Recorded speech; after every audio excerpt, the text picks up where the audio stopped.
tonight, we know that 5 people are dead after a vintage World War II aircraft crashed here at Connecticut's Bradley Airport. This is a look at the wreckage that's been left behind. Officials say 13 people were on board the B-17 plane for a tour when it went down. Eyewitness News reporter Kate Walsh is live at TF Green Airport tonight, where some planes were diverted earlier today. Kate? Mike and Caroline, Bradley International Airport was shut down immediately after that crash this morning, which meant flights were diverted to other area airports, including one from Charlotte and one from Chicago that landed here at TF Green Airport. Then there was one from Minneapolis that landed here around noontime, but we're told the passengers stayed on board, and we're told at some point they were able to go back to Bradley. Tragedy on the tarmac. A nostalgic flight of a lifetime aboard a World War II-era B-17 plane turned deadly at 9:54 Wednesday morning at Bradley International Airport in Windsor Locks, Connecticut. 10 passengers, 2 pilots, and a crew member were aboard the plane. Investigators say the plane wasn't gaining altitude. It attempted to return to the runway and circled around. Unfortunately, upon touchdown, the aircraft obviously lost control. Struck what's known as our de-icing facility here. Those are tanks that contain de-icing fluid, as well as a maintenance facility. Investigators say a worker at that maintenance facility was also injured. 5 were killed. Others rushed to a burn unit and other units at 3 local hospitals. Passengers waiting for their own flights, horrified by the plumes of smoke from the aircraft's burning fuel filling the sky. It's really scary to see all the fire apparatus, foam trucks, emergency first responders. So we knew something really serious took place. The airport was immediately shut down. Passengers were not allowed through security, scrambling instead to find other ways to their destination. Others who were already in the sky couldn't land at Bradley, instead landing at TF Green Airport in Warwick. Bradley did reopen one runway around 1:30 Wednesday afternoon, warning travelers to expect delays and cancellations to continue for the rest of the day.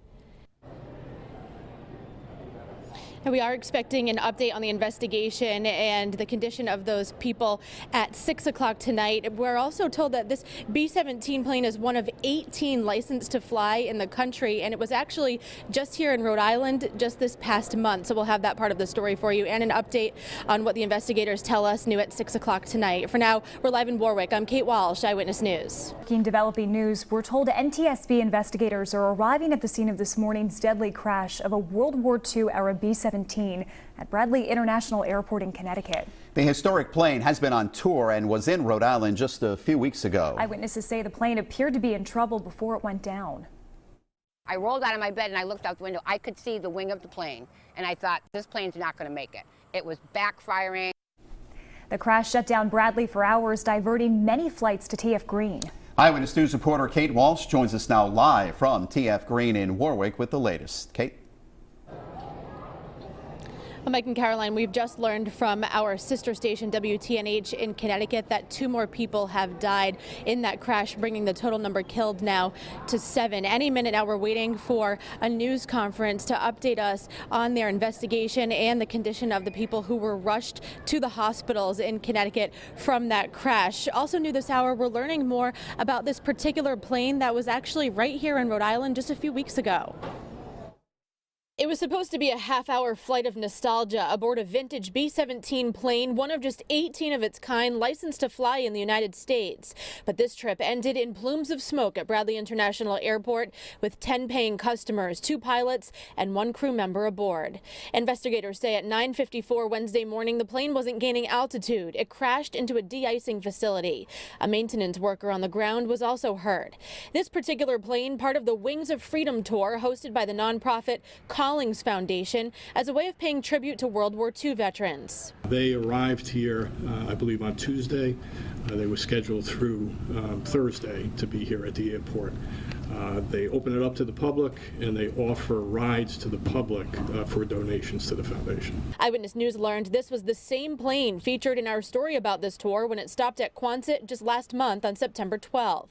Lawmakers now vowing to look into the safety of these types of planes in the future. It isn't the first, and we want to make sure it's the last of this kind of tragedy. Bradley International Airport was closed immediately following that crash, and in those hours with planes circling in the sky, some flights were diverted here to TF Green Airport 2 this morning, and then one around noontime from Minneapolis. We were told the passengers actually stayed on that plane on the tarmac here and were eventually going to head back to Bradley when it reopened around 1:30 this afternoon. Be sure to stay with Eyewitness News as we expect an update from investigators any moment now. We'll have that for you both on air and on our website at WPRI.com. Live in Warwick, I'm Kate Walsh, Eyewitness News.